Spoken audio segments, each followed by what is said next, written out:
Supposed biblical error, the character of Pilate. In the Gospels, Pilate is a Roman prefect over Judea when Jesus is executed, and skeptics claim he is portrayed in a neutral or positive light. For example, he finds no guilt with Jesus and wants to set him free. The Sanhedrin demand that Jesus be executed and pressure Pilate into crucifying him. The skeptics argue Pilate also seems weak and easily caves to the pressure of the Jewish leaders. However, skeptics also claim that outside of the Gospels, Pilate is portrayed as a ruthless, cruel ruler that shows no mercy for the Jewish people. Allegedly, Philo and Josephus indicate that Pilate was a brutal and violent ruler who purged insurrection ruthlessly. However, this seems to be nothing more than cherry-picking all of our sources. Reading through Josephus and Philo in context, as well as the Gospels, reveals a Pilate that coheres just fine with what we read in the Gospels. Let's start with Josephus, who records the most about Pilate. 3 events are given, which supposedly demonstrate a Pilate who was brutal and unwilling to cave to the Jewish leaders. The first is that Pilate brought images of Caesar into the city of Jerusalem, which were forbidden. Josephus says he did this in order to abolish the Jewish law. Several Jews then marched to Caesarea, to Pilate's residency, and demand they be removed. Pilate denied their request, and when the Jews refused to leave, he surrounded them with soldiers, ready to put them to the sword. The Jews then threw themselves at the mercy of Pilate, ready to die instead of betray their sacred laws. And then Pilate relents and removes the images of Caesar. No one dies, and Pilate at first opposes the Jewish demands, eventually gives in. Which is similar to what we see Pilate doing in the Gospels. He fights against their requests, doesn't actually want to kill anyone, and then ultimately caves to their demands. How this is supposed to show an inconsistency with the Gospels is beyond me. After this, a second incident happens where Pilate attempts. So on one part there, he do something, got rejected, and he take it back, right? The picture or something. And then the video is saying that is just exactly like in the case of Jesus, when they want to persecute Jesus, he don't want to, and yet at the end, due to the pressure, he persecute Jesus.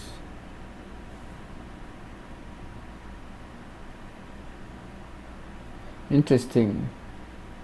There's a parallel in a way of having earlier intention and then backing it up to not backing it up, back off and change the position, right? But there's a difference in the direction, right? One is wanting to doing something and stop from doing that. One is not wanting to do something and then actually do it. So that too is not at the same level. I'm not making an argument against it. I'm just saying that his reputation is it strong enough from that one point at least? To build an aqueduct with temple funds. The money was seen as sacred and could not be used for such purposes, so several Jews protested. Pilate demanded they disperse, but they did not listen. So Pilate placed several soldiers disguised as civilians in the crowds, and when he gave the signal, they began to attack the people. Several people died and the crowds dispersed. But Josephus says the reason that people died is because soldiers inflicted much harder blows than Pilate had ordered, punishing alike both those who were rioting and those who were not. In other words, once again, it doesn't seem like Pilate wanted to kill anyone, just create a bit of chaos to get rid of the crowd.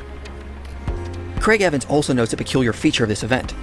It is not just like temple funds were available for Pilate to grab whenever he wanted, as they would have been under the control and the protection of the Jewish leaders, and there's no indication he raided the temple to steal the money. Most likely, he would have had access to the temple funds if he was working with the Jewish leaders, who would have made the funds available. So what we see here seems to be a Pilate working with Jewish leaders and trying to be tactical in overcoming a situation, and again, probably not wanting to kill anyone. The final incident is the most brutal. So it's about being tactical, and the parallel is killing Jesus is the tactical thing to do from the pressure of the Jews, I guess. Which actually was inflicted on the Samaritans, not the Jews. Josephus tells us a Samaritan prophet rallied a bunch of people, claiming they would find buried artifacts of Moses on Mount Gerizim. The people came out, but also with arms. Pilate dispatched a unit to disperse them, but a small battle broke out, with the Samaritans fleeing. The Romans took several prisoners and put to death the leaders and other influential members. After this, the Samaritans sent an embassy to the governor of Syria, accusing Pilate of murder and violence. Pilate was not removed from his position, like some claim. Instead, he was ordered back to Rome to answer the accusations. But Tiberius died before the trial could take place, and Pilate just never returned to Judea. Which would make sense, since his reign was already longer than most governors over that region. Second, once again, this is an odd event that might have hints of Sanhedrin influence. Mount Gerizim used to have a Samaritan temple, which the Jews destroyed in the 2nd century BC. From the Jewish perspective, this could have looked like an attempt to rebuild their temple, therefore creating competition with the temple in Jerusalem. So it's possible the Jewish leaders could have stirred up Pilate, like they did with Jesus, insisting this was another attempt to rebel against Rome. But even if that is too speculative, Josephus does tell us the Samaritans came out with arms. From the Roman perspective, this could have easily been understood as the beginning of a rebellion that needed to be addressed. Brian McGinn points this out by comparing it to several other Jewish revolts under would-be messiahs, where several civilians would meet under a leader in the wilderness and then initiate what looked like a revolt. With this in mind, Pilate's response seems pragmatic, especially considering a battle was fought with the Samaritans. So therefore, the Pilate that Josephus tells us about doesn't at all seem inconsistent with how Pilate is portrayed in the Gospels. There are potential implications of cooperation with the Jewish leaders. He seems to want to keep bloodshed to a minimum, and he even gives in to the Jews under pressure. Plus, these are the only highlighted incidences that Josephus records during the reign of Pilate, which was about 10 years and was considered long when compared to the terms of other governors. If this is all Josephus can report on, then the rest of his reign was probably not as chaotic. Then we also see that the high priest Caiaphas, that was appointed by Pilate's predecessor, retained his office the whole time while Pilate was governor. McGinn notes this implies a peaceful time period and little strife with the Jewish leaders, which fits with the hints of cooperation during the aqueduct affair. Of course, skeptics will often rely more on the letter from Julius Agrippa and Philo that we have preserved in the writings of Philo, and they seem to record a similar but separate incident, like what happened when Pilate placed images of Caesar in the city of Jerusalem. They report that Roman shields were placed on Herod's palace, which caused the Jews to protest. Pilate refused to remove them and made excuses, and so the Jews reached out to Emperor Tiberius to remedy the situation. An angry Tiberius ordered Pilate to remove the shields, and the incident ended. First, this affair could easily have set a precedent for the Jews. If they got Tiberius to scold Pilate once, it would not be hard for them to reach out to him again to keep Pilate in check. But what skeptics highlight is the rhetoric used in the letter, which says Pilate was exceedingly angry, being at all times a man of most ferocious passions, and that he was corrupt, cruel, continually murdered people untried, etc. But McGinn notes this must be understood in context with the motives and biases of the letter. He says, Philo's story must be viewed in context for a proper understanding of the episode. It comes as part of a letter sent by Julius Agrippa to the Emperor Gaius in an attempt to persuade him not to go ahead with his sacrilegious plan to set up a statue of Zeus in the temple. Now this is interesting. Of course, when we try to understand any writings, right? You cannot deny the factor of intention, the narrative being played by the author, etc. Right? So in this case, of course, this is to counter someone who used a certain phrasing in that letter, and to get a bigger picture and who's writing this letter for what purpose.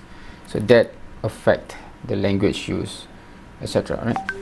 So given that the Bible is also like that, right? Any given book, it's written by men that can potentially be due to certain intention. How does each of the, this kind of discussion, is it being discussed as well?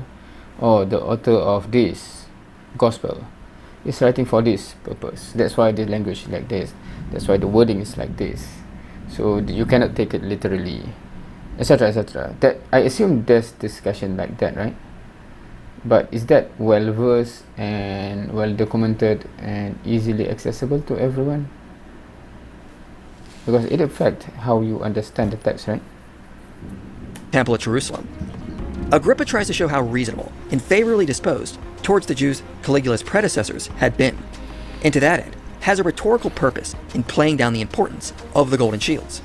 The emperor need only consider the crisis that arose out of that trifling affair to realize what the effect of his present plan will be. He also has a rhetorical purpose in blackening Pilate to create an artistic foil for the benign Tiberius, who is being held up as a shining example for Caligula. So the letter seems to be exaggerating the character of Pilate in a negative light for specific purposes. Helen Bond agrees.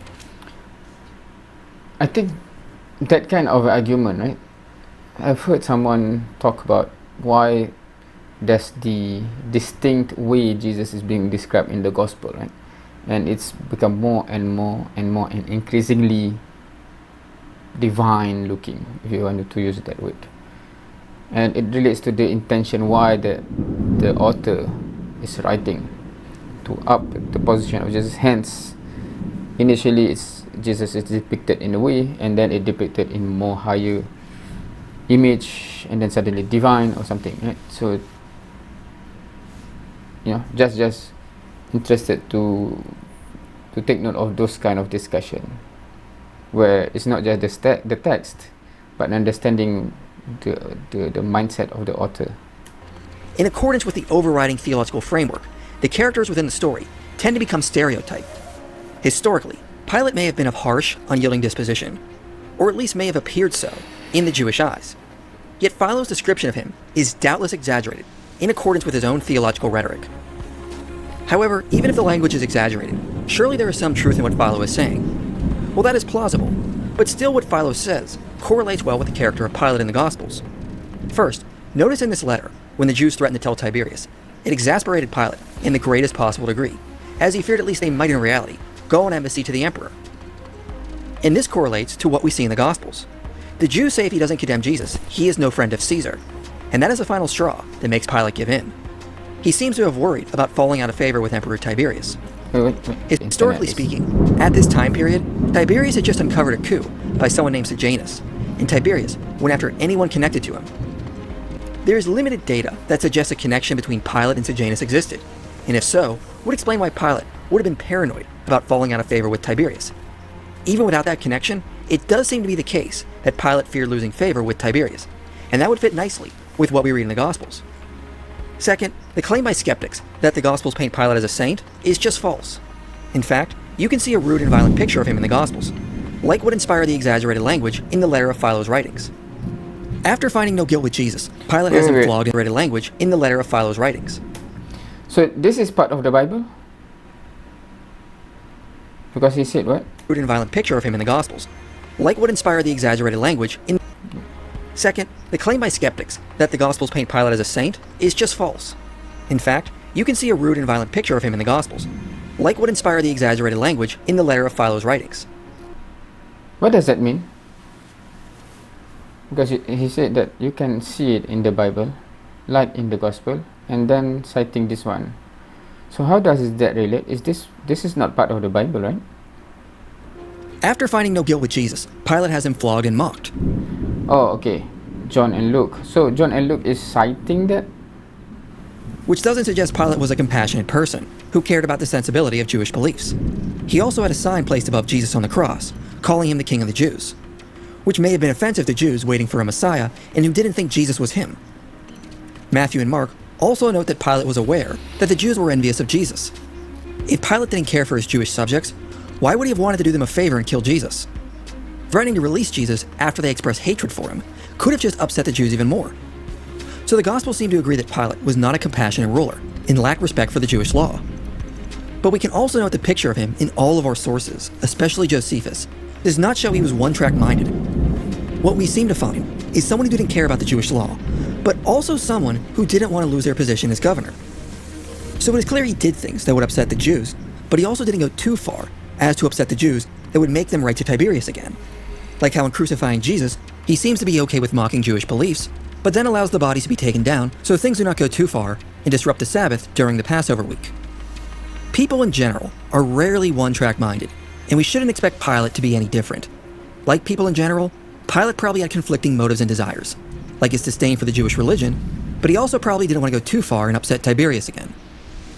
So despite the protest, how Pilate is portrayed in the Gospels is not really inconsistent with what we see in the other ancient works. In fact, when we actually read Josephus and Philo in context, it actually seems to cohere well with what the Gospels record. It only makes the Gospels seem more reliable. So when it comes to Pilate, what we read in the Gospels seems to be a reliable presentation of who he actually was. Alright, yeah. So my eyes is already strained. Alright, so I do not have anything to add, I think. This is more of the depiction of a character, a Pilate, right? That is accused or claimed to be inconsistent between the Bible and the depiction in other sources, right?